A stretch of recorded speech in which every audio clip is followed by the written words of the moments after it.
పేరు చెప్పండి. కృష్ణ. ఏ ఊరు? కొండారెడ్డిపల్లి. ఇప్పుడు రేవంత్ రెడ్డి గారు ముఖ్యమంత్రి అవుతున్నారు, మీ ఊరు ఆయన, ఎట్లా అనిపిస్తుంది? సంతోషంగా ఉంది. ఇంకెట్లా డెవలప్ చేస్తాడు అనిపిస్తుందా? ఏమంతా చేస్తాడు మా ఊరు. మీ రాష్ట్రానికి ఎట్లా చేస్తుండొచ్చు? రాష్ట్రాన్ని కూడా మంచిగా చేస్తాడు. అంతేనా? చిన్నప్పటి నుంచి ఎట్లుంటుండే రేవంత్ రెడ్డి గారు? మంచిగానే ఉంటుండే. ఎవరితో? పబ్లిక్ తోటి మంచిగానే ఉంటుండే. ఇప్పుడు మనము కొండారెడ్డిపల్లి అంటే రేవంత్ రెడ్డి వాళ్ళ ఊర్లో ఉన్నాం. ఇప్పుడు మనము ఆ ఊర్లో ఉన్నటువంటి సీనియర్ సిటిజన్ వెంకటేశ్వర్లు గారితో మాట్లాడేటువంటి ప్రయత్నం చేద్దాం. చెప్పండి సార్, అంటే ఇప్పుడు రేవంత్ రెడ్డి గారు ముఖ్యమంత్రి అవుతున్నారు. ముఖ్యమంత్రి అయితే చాలా సంతోషం. మా ఊరు నుంచి ఒకరు ముఖ్యమంత్రి అయినరని చెప్పి, ఇంకొకటి మహబూబ్నగర్ డిస్టిక్లో ముఖ్యమంత్రి కావడం, మహబూబ్నగర్ డిస్టిక్ వ్యక్తి కాబట్టి కొండారెడ్డిపల్లికి ఫస్ట్ ప్రియారిటీ గర్వకారణం. ఇంకోటి ఏంటంటే మా ఊరి జనమంతా ఎప్పుడు ముఖ్యమంత్రి అవుతాడు మా ఊరు నుంచి ఎవరు అన్నదంటే ఆశిస్తున్నదంటే మన ఒక్క కొండారెడ్డిపల్లి కాకుండా యావత్ తెలంగాణ మొత్తం ముఖ్యమంత్రి కావాలని, రేవంత్ రెడ్డి కావాలని కోరుకున్నదంటే మా ఊరి జనం 95% కాకుండా 100% కోరుకుంటున్నారు. ఇంకోటి చెప్పండి. ఇంకోటి ఏంటంటే చిన్న ఫ్యామిలీ నుంచి వచ్చిన వ్యక్తి, కష్టపడి రాజకీయంలో పైకి వచ్చిన వ్యక్తి. ఇంకోటి ఏంటంటే జెడ్పీటీసీ నుంచి ఎమ్మెల్యే అయ్యి, ఎమ్మెల్యే నుంచి ఎమ్మెల్సీ అయ్యి, ఎమ్మెల్సీ నుంచి మన మినిస్టర్ అయ్యి, మినిస్టర్ నుంచి ఎంపీ అయ్యి, మినిస్టర్ కాలే ఎంపీ అయ్యిండు, ఎంపీ అయ్యి ఈ స్థాయికి కాంగ్రెస్ పార్టీ ఎక్కడనో ఉన్నది. తెలంగాణ ఇచ్చిన సోనియమ్మ కాంగ్రెస్ పార్టీ ఇస్తే కాంగ్రెస్ పార్టీ భూస్థాపితం అయిపోయింది తెలంగాణలో, ఆంధ్రలో భూస్థాపితం అయిపోయింది. అటువంటి కాంగ్రెస్ పార్టీని అత్యున్నత స్థానానికి తెచ్చిండు తెలంగాణలో అంటే ఓన్లీ రేవంత్ రెడ్డి. అది మా ఊరికి గర్వకారణం. ఇంకొకటి, నేను అమెరికా వెళ్ళినా, అమెరికా పోయినా కానీ కొండారెడ్డిపల్లి పేరు చెప్తే ఎవరు నన్ను గుర్తుపట్టలేదు. రేవంత్ రెడ్డి ఊరు మా ఊరు అంటే అమెరికాలో అందరూ హర్షించారు. అట్లా హైదరాబాద్ పేరు చెప్పినా కానీ కొంతమంది గుర్తుపట్టిండ్రు, మీది హైదరాబాదా అని చెప్పి. అండ్ రేవంత్ రెడ్డికి ఊరు అంటే మటుకు గ్రామం అంటే హైదరాబాద్ అన్నా కొండారెడ్డిపల్లి అన్నా ఎక్కువ జనము అమెరికాలో కూడా రేవంత్ రెడ్డి పేరు చెప్తే హర్షించారు. రేవంత్ రెడ్డి ముఖ్యమంత్రి కావాలని అమెరికా వాళ్ళు కూడా కోరుకున్నారు. అక్కడ జనం కూడా మన తెలంగాణ వాళ్ళంతా కోరుకున్నారు. దీనికి మేము గర్వపడుతున్నాం. చిన్నప్పటి నుంచి ఎట్లుంటుండే రేవంత్ రెడ్డి గారు? చిన్నప్పటి నుంచి అతనికి ఏం దుందుడుకుతనం ఎక్కువ ఉండేది. ఏదన్నా ఒకటి సాధించాలి, ఏదన్నా ఒకటి చేయాలి అనుకున్నాడని దాన్ని ఎంబడించిందంటే అధిగమించి, దాన్ని ఎంబడించిందంటే తప్పకుండా అధిగమించే స్వభావం, అటువంటి స్వభావం గలవాడు కాబట్టి ఇప్పుడు ముఖ్యమంత్రి రేంజ్లా ఎవరున్నా కానీ పోటీ లేకుండా ఏకైక ముఖ్యమంత్రిగా కాబోతున్నాడని మా అభిలాష. అంటే ఇప్పుడు వాళ్ళ అమ్మ నాన్న ఎట్లుంటుండే, తర్వాత వాళ్ళకు అంటే రాజకీయ నేపథ్యం ఏమన్నా ఉన్నదా వాళ్ళకు? అమ్మ నాయన వ్యవసాయదారులు, వాళ్లకు మామూలు వ్యవసాయం అందరికి ఉన్నట్టు, మా అందరికి ఉన్నట్టు వాళ్ళకు కూడా వ్యవసాయం ఉన్నది. అతను రైతు బిడ్డనే, తండ్రి రైతే, కానీ తండ్రి ఎప్పుడు రాజకీయంలో పొయ్యి కల్వకుర్తిలో రాజకీయంలో పాల్గొనేది, కానీ ఏ రాజకీయంలో అతను రాణించలేదు. పోలీస్ పటేల్ గిరి ఉన్నది వాళ్ళకు ఊర్లో, పోలీస్ పటేల్ గిరిలో మంచి పేరు తెచ్చుకున్నాడు తండ్రి కూడా. ఇతని అన్న పోలీస్ కానిస్టేబుల్ అయినందుకు వీళ్ళందరినీ పెద్దగా చేసి,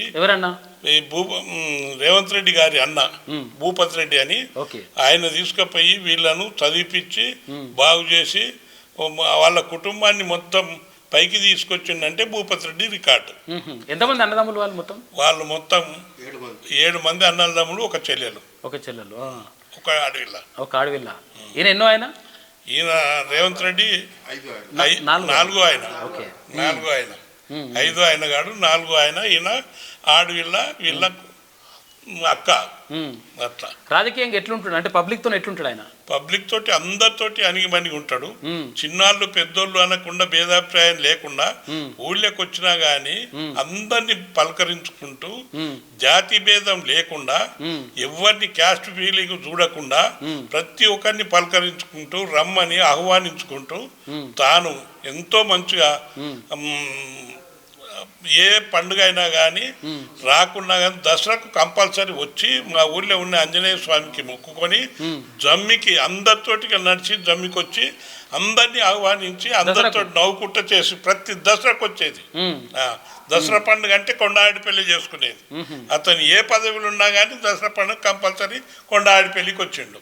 అది రేవంత్ రెడ్డి గారిలో అత్యంత మంచి లక్షణం ఏముంటది? లక్షణం మంచి లక్షణం అంటే అందరినీ కలుపుకపోయే గుణం గొప్ప గుణం. అది ఆయన లోపల ఉంది.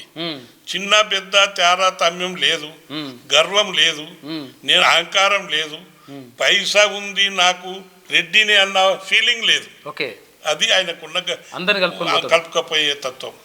అది ఓకే. ఇప్పుడు ఎట్లా అనిపిస్తుంది మొత్తం మీద ఆయన ముఖ్యమంత్రి అయ్యండి? ఇప్పుడు రాష్ట్రానికి మీ ఊరు నుంచి మీ కళ్ళ ముందు పెరిగిన రేవంత్ రెడ్డి గారు, మా కళ్ళ ముందు పెరిగిన వ్యక్తిగా మాకు కుటుంబాల మధ్యన ఉన్న సన్నిహితమైన నాకు అల్లుని వరుస అవుతాడు. వాళ్ళ కుటుంబంలో మేము మున్నూరు కాపు, వాళ్ళు రెడ్డిలు అయినా కానీ మా కుటుంబంలో అతను అల్లుడైతాడు. నాకు మావ అని ఇప్పటికీ ఏడిపోయినా కానీ మావ అని సంబోధించుకుంటూ లేచి వచ్చి ఆహ్వానిస్తాడు. చిన్న పెద్ద తారతమ్యం అనేది చిన్నప్పటి సంది ఎరిగిన వ్యక్తి. అతనికి ఉన్న లక్షణాలు గుణాలు మంచి అలవాట్లు, నాయకత్వ లక్షణాలు ఉన్నాయి, మంచి అలవాట్లు ఉన్నాయి. అవి చూసి మా ఊర్లో కాకుండా తెలంగాణ ప్రజలంతా నేర్చుకోవాలని కోరుతున్నాను నేను. అంతే. ఇప్పుడు తెలంగాణ రాష్ట్రానికి ఏం చేయాలని కోరుకుంటున్నారు ఇప్పుడు ముఖ్యమంత్రి అయిన తర్వాత? ఒకటే, అతను ముఖ్యమంత్రి అయినందుకు మేము గర్వపడుతున్నాము first of all. Second, Revanth Reddy ముఖ్యమంత్రి అయ్యి బీద ప్రజలకు అన్నాడిగిన ప్రజలందరికీ అభివృద్ధి చేస్తానని మాటిచ్చాడు. ఇంకోటి 6 గ్యారంటీలు ఇచ్చిన కాంగ్రెస్ పథకాలన్నీ అమలు చేస్తానని చెప్పిండు. అట్టివి ప్రతి ఒక్కటి అమలు చేసుకుంటూ బీద ప్రజలందరినీ గర్వపడేలా చేసుకుంటూ తాను ఇచ్చిన మాట నిలబెట్టుకోవాలని చెప్పి మేమంతా ఆశిస్తున్నాం. ఇది అంటే ఇక్కడ కొండారెడ్డిపల్లిలో ఉన్నటువంటి సీనియర్ సిటిజన్, తర్వాత రేవంత్ రెడ్డి గారికి అత్యంత సన్నిహితుడైనటువంటి పెద్ద ఆయన చెప్తున్నటువంటి మాట వెంకటేశ్వర్లు గారు.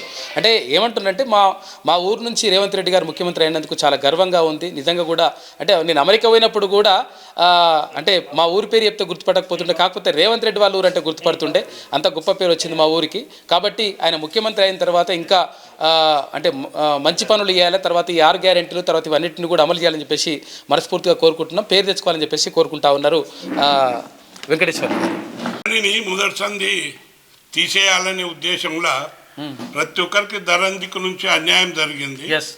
ఆ ధరణి తీసేస్తా అంటే కేసీఆర్ గారు ఎప్పుడు ధరణి విషయమే పబ్లిక్లో వాడుకుంటూ ఎలక్షన్లో ధరణి పాతాళలోకంలో దొక్కుతాడన్న రేవంత్ రెడ్డి అని సంభావించాడు. కాబట్టి అట్టే ధరణి నుంచి ఎంతోమంది నష్టపోయారు రైతులు. కాబట్టి ఆ ధరణిని తీసేసి ప్రజలకు మేలు చేయాలని కూడా మా అభిలాష.